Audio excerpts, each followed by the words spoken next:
हिमालय पे पेड़ हो तो गीत गाएंगी नदियाँ, गीत गाएंगी नदियाँ।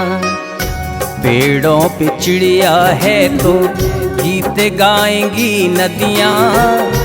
माँ की लोरी जैसे होते हैं नदियों के गीत। जय हिमालय जय भारत। हिमालय लोग यूट्यूब चैनल में आपका स्वागत है और मैं हूं जर्नलिस्ट डॉक्टर हरीश चंद्र लखेड़ा। इस बार आपको नेगी सरनेम को लेकर जानकारी दे रहा हूं। वैसे उत्तराखंड और नेपाल के छत्रियों को लेकर वीडियो पहले से इस चैनल में है और विस्तार से और सभी जो उपजातियां हैं उनको लेकर भी है। अब सरनेम पर बात कर रहा हूँ। रावत सरनेम पर पहले वीडियो दिए चुका हूँ और अब नेगी सरनेम पर। नेगी उत्तराखंड के जजमानों यानी छत्रियों का सरनेम है। उत्तराखंड के दोनों मंडलों गढ़वाल और कुमाऊं में नेगी है। हिमाचल में भी नेगी सरनेम लिखा जाता है। नेगी एक जाति के बजाय कई जातियों का समूह है, यानी कई तरह के नेगी होते हैं। नेगी वास्तव में राजवंश के समय एक पद होता था, जो कि बाद में एक जाति यानी सरनेम बन गया। वैसे तो अधिकतर नेगी जजमान ही हैं, परंतु पहले इस पद पर क्षत्रियों के साथ ही ब्राह्मण भी नियुक्त होते थे, लेकिन ब्राह्मण कम होते थे। यह जानकारी मिली है कि डाइज्यूली पट्टी के नौडी गांव में अभी तक भट्ट जाति के ब्राह्मणों को नेगी कहा जाता है, परंतु आज नेगी सरनेम लिखने वाले जजमान ही हैं। इनमें खस, नाग, किरात व वैदिक कार्यों के वंशज भी शामिल हैं। और वैसे आज अब सब भेद समाप्त हो गया है और ये सिर्फ नेगी टाइटल लिखते हैं।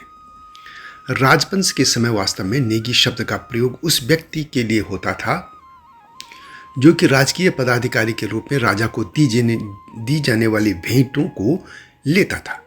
यह कह सकते हैं कि नेगी तब राज दरबार का एक पद होता था।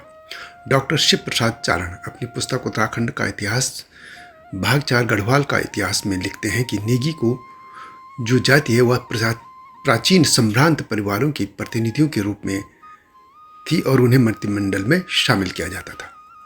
महत्वपूर्ण कार्यों के अवसर पर उनसे परामर्श लिया जाता था। उनकी आजीविका के लिए उन्हें विभिन्न प्रबंधों के राजस्व का कुछ अंश नेगीचारी के रूप में मिलता था। राजधानी से बाहर परगनों में भी कुछ नेगी होते थे जो स्थानीय फौजदार को व्यवस्था संबंधी कार्यों में सहायता देते थे। उन्हें भी गांव के राजस्व का कुछ अंश नेगीचारी के रूप में मिलता था। नेगी का प्राय जो पद होता था वह वंश परंपरागत रहता था और राजा विशिष्ट सेवाओं के लिए किसी भी व्यक्ति को नेगी बना सकता था। जैसे कि गढ़ नरेश मेदिनी शाह ने बुटोलगढ़ पर विजय प्राप्त करने वाले तंवर जाति के अपने सेना नायक को बुटोला नेगी बना दिया था।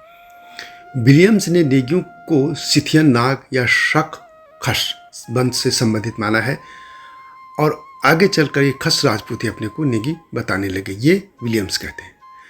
कुमाऊं में भी नेगी हैं। बद्रीदत्त पांडे अपनी पुस्तक कुमाऊं के इतिहास में लिखते हैं कि वहाँ नेगी 4 गोत्रों के हैं, कश्यप, भारद्वाज, गौतम और शांडिल्य। कुमाऊं में नेगी भी विभिन्न क्षेत्रों से आए। एक अन्य विद्वान संतन से नेगी अपनी पुस्तक मध्य हिमालय का राजनीतिक और सांस्कृतिक इतिहास में नेगियों को लेकर लिखते हैं कि राज्य की ओर से नेगियों को राजस्व का कुछ भाग मिलता था। इसे नेगीचारी कहते हैं। आज भी गढ़वाली में एक कहावत प्रचलित है कि नेगी मन पर नेगी चारी निमंच, यानी नेगी को समाप्त कर दो, लेकिन उनको दी जाने वाली जो राशि थी, दस्तूर थी, उसको समाप्त नहीं करना चाहिए। इस तरह बाद में इस पद के कारण कई लोगों की उपजाति नेगी हो गई, जो वर्तमान में गढ़ देश में प्रचलित है।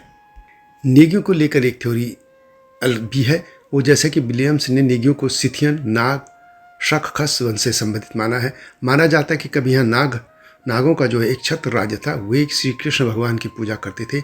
आज भी कई जगह नाग मंदिर उसी प्रथा के अंश है। आज के नेगियों की कुछ उपजातियों को नागवंशी मूल का भी माना जाता है। चूँकि नाग पहले से प्रतिष्ठित थे, इसलिए उनको दरबार में यह पद मिलता गया। नाग से नेगी शब्द बन गया। हालांकि कुछ लोग एक अन्य थ्योरी भी देते हैं। वे अनुमान लगाते कि नेगी शब्द फारसी या तुर्की शब्द से नागी से निकला होगा। नागी का अर्थ विशेषाधिकार प्राप्त होता है।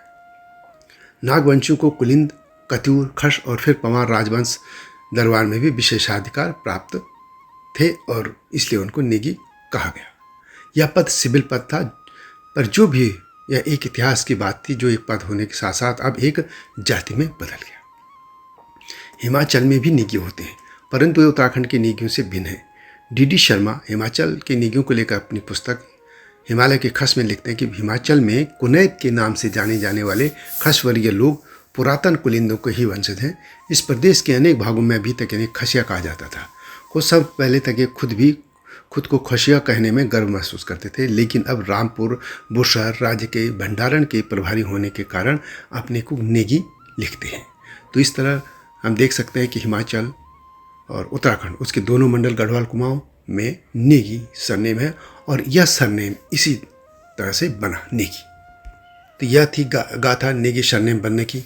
और भी जातियों पर इस जो उनके जो टाइटल बने हैं वो कैसे बने आपको बताऊंगा।